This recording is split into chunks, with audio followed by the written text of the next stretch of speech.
өмірдің өзі новелла демекші.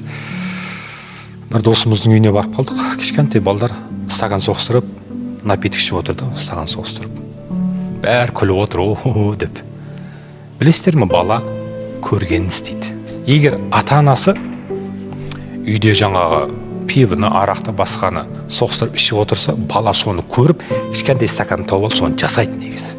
Кейбір семьяға барып қалсаңыз, жаңағы оң жаққа, сол жаққа әйтеуір бір жалпақтымен айтқанда бір тоңқайып жатқанын көресіз баланың. Бірақ ол намаз оқып жатқанын, соны жасап жатады, сәжде қылып жатқанын. Әрбір бала ата-анасы не істеді, соны жасайды. Мынадай сөз өтпейді. Балам, мен 40 жыл арақ іштім, тек пайдасы жоқ екен. Жұмыстан да айырылдым, ішпесен деген сөз өтпейді. Әкесі ішпесе, бала оны көрмеген де оны. Мүмкін емес ішпеді ол. Енді бір Құдай адастырам демесе. Отбасындағы тәрбиені берем десе, әрбір атаны өзін тәрбиелеу керек деймін негізі. Себебі ата-ана қандай болса, бала тура сондай болады. Байқайсыздар ма, ешқандай мектептегі мұғалімге, директорге сіздің тәрбиелеп отқан балаңыз ұқсамайды. Мінезі де, басқасы да.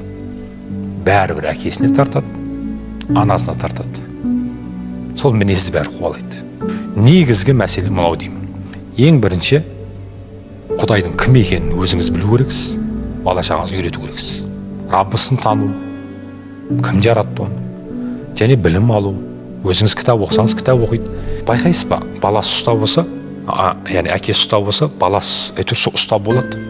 О, әкесінен дарыды деп жатады ғой. Ол қалай дариды, жанында жүргеннен кейін дариды. Айтылмайтын сөздер деймін мен отбасында.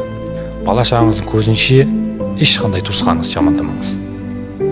Себебі бала шаға оны көшеде айтады. Балалы үй базар. Балалы үйде әңгіме жатпайды. Алланы таныт дегенім менің барлығы молда болып кетсін, барлығы имам болып кетсін деген сөз емес.